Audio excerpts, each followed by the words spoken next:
بسم اللہ الرحمن الرحیم۔ السلام علیکم حاضرین، ہم آپ کو اپنے چینل انفارمیشن انسائکلوپیڈیا میں خوش آمدید کہیں گے۔ ناظرین، آج 9 اگست 2020 کا دن ہے۔ آج کے دن کے حوالے سے ایک گزری ہوئی ایونٹ شیئر کروں گا آپ لوگوں کے ساتھ۔ امید کرتا ہوں آپ لوگوں کو پسند آئے گا۔ 9 اگست 1788 آج ہی کے دن دہلی کے بادشاہ شاہ عالم ثانی کی غلام قادر روہیلہ نے خنجر سے ان کی آنکھیں نکالی تھیں۔ دہلی کے بادشاہ ابو المظفر علی گوہر، جن کا لقب شاہ عالم تھا، 14 جون 1728 کو دہلی میں پیدا ہوئے۔ عالمگیر ثانی کے فرزند تھے۔ غلام قادر روہیلہ بادشاہ سے دلی عناد رکھتا تھا۔ 9 اگست 1788 کو موقع پا کر دہلی کے دیوان خاص میں بادشاہ کی دونوں آنکھیں نکالیں۔ اس واقعے کے بعد شاہ عالم نے بڑی بے لطفی سے زندگی بسر کی۔ وہ برائے نام بادشاہ تھے، حقیقت میں مرہٹوں کا راج تھا۔ 19 نومبر 1806 کو دہلی میں وفات پا گئے۔ قطب الدین بختیار کاکی کے مزار کے قریب دفن ہوئے۔ ایک مثنوی کے علاوہ ایک دیوان اردو اور ایک دیوان فارسی ان کی یادگار ہے۔ اقبال نے اپنی نظم بعنوان غلام قادر روہیلہ میں ایک تاریخی واقعے کی طرف اشارہ کیا، جس میں غلام قادر روہیلہ کے بربریت دکھائی گئی کہ اس نے مغل بادشاہ کی آنکھیں نکالنے کے بعد اس کے حرم کی عورتوں کو رقص کا حکم دیا، لیکن روہیلہ نے جب یہ دیکھا کہ وہ شریف بیبیاں کس طرح اس کے حکم پر عمل درآمد کر رہی ہیں تو اس کو کچھ شرم آئی۔ اپنی تلوار اور خنجر کھول کر رکھ دی اور یوں ظاہر کیا کہ وہ سو گیا ہے۔ آخر اٹھا ان عورتوں سے کہا، سونے کا تو بہانہ تھا، میں نے تمہیں موقع دیا تھا کہ تم میرے خنجر سے ہی میرا خاتمہ کر دو، لیکن افسوس خاندان تیمور سے غیرت ختم ہو چکی۔ اقبال نظم کا اختتام اس شعر پر کرتے ہیں، مگر یہ راز آخر کھل گیا سارے زمانے پر، حمیت نام ہے جس کا وہ گئی تیمور کے گھر سے۔ بظاہر یہ لگتا ہے کہ یہ نظم غلام قادر روہیلہ کی بربریت دکھانے کے لیے، لیکن اس کا ایک اختتام ہمیں فکر و جستجو کی دعوت دے کر چھوڑ جاتا ہے۔ جب تک تمام تاریخی واقعات سامنے نہ ہوں، قاری پیچ و تاب میں ہی مبتلا رہتا ہے، اور یہ بھی اقبال کے کلام کا ایک خاصہ ہے۔ غلام قادر روہیلہ کا تعلق افغانوں کے قبیلہ روہیلہ سے تھا۔ روہیل کھنڈ کے باسی تھے۔ تاریخ ہندوستان مغلوں پٹھانوں کی نبرد آزمائیوں سے بھری پڑی ہے۔ عظیم پٹھان شاعر خوشحال خان کھٹک کا کلام اس کا واضح ثبوت ہے۔ شیر شاہ سوری نے بھی ہمایوں کو شکست دے کر ہندوستان بدر کر دیا، لیکن اس کی اولاد آخر ہمایوں کے ہاتھوں ہی موت کے گھاٹ اتری۔ اس نظم جس میں مغل بادشاہ کا ذکر ہے، اس کا نام مرزا عبداللہ تھا اور لقب شاہ عالم ثانی تھا۔ وہ 1759 سے لے کر اپنی وفات 1806 تک دہلی پر کٹ پتلی حکمران رہا۔ غلام قادر روہیلہ کے ہاتھوں اندھا استعمال ہوا۔ مغل سلطنت کا زوال عالمگیر کی وفات کے ساتھ ہی ہو گیا تھا۔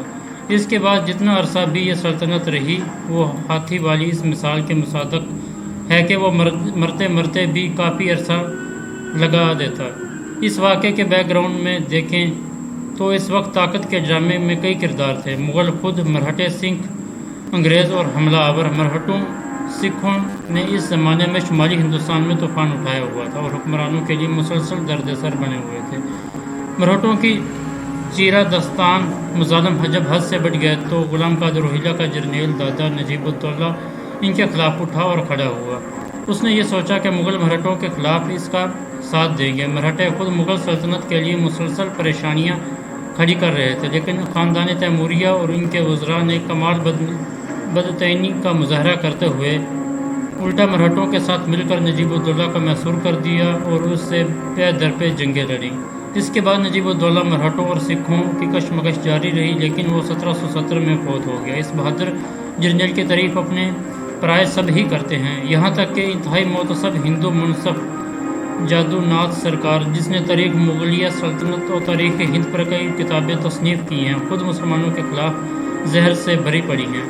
اس نے بھی نجیب الدولہ کی معاملہ فہمی اور جرنیلی کی تعریفیں کی ہیں۔ ناظرین، اب میں نظر پیش کروں گا علامہ اقبال کی، جو غلام قادر روہیلہ کے حوالے سے بانگ درا میں علامہ اقبال فرماتے ہیں، روہیلہ کس قدر ظالم جفا جو کینہ پرور تھا، نکالے شاہ تیموری کی آنکھیں نو کے خنجر سے، دیا اہل حرم کو رقص کا فرما ستم گر نے، یہ انداز ستم کچھ کم نہ تھا آثار محشر سے، بلا تعمیل اس فرمان غیرت کش کی ممکن تھی، شہنشاہی حرم کی نازینیاں سمن بر سے، بنایا آہ سماں ترب بے درد نے ان کو نہا تھا حسن جن کا چشم مہر و ماہ و اختر سے لرزتے تھے دل نازک قدم مجبور جنبش تھے رواں دریائے خون شہزادیوں کے دیدہ تر سے یوں ہی کچھ دیر تک مہوے نظریں آنکھیں رہیں اس کی کیا گھبرا کے پھر آزاد سر کو بار مغفر سے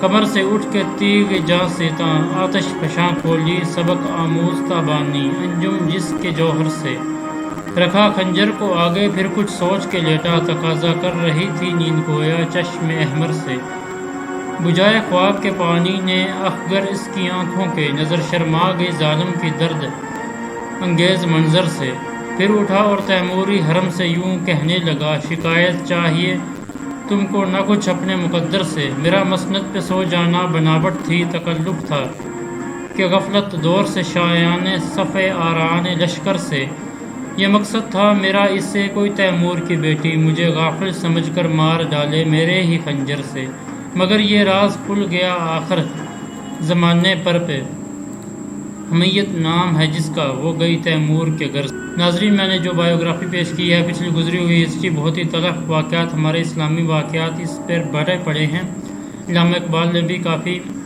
اپنے شعر و شاعری میں اسے فرمایا ہے بانگ درا کے علاوہ اور بھی بکس ہیں جس میں ان کا ذکر ملتا ہے امید کرتا ہوں آپ لوگوں کو یہ ویڈیو پسند آئی ہوگی اگر آپ لوگوں کو ویڈیو پسند آئی ہو تو لائک کر دیں میرے چینل پر اگر نئے آئے ہوئے ہیں تو سبسکرائب کر دیں اور بیل آئیکن کو ضرور پریس کیجیے گا اللہ تعالیٰ آپ کا اور ہم سب کا حامی و ناصر ہو جزا اللہ عنا سیدنا محمد ما ہوا اہلہ اللہ حافظ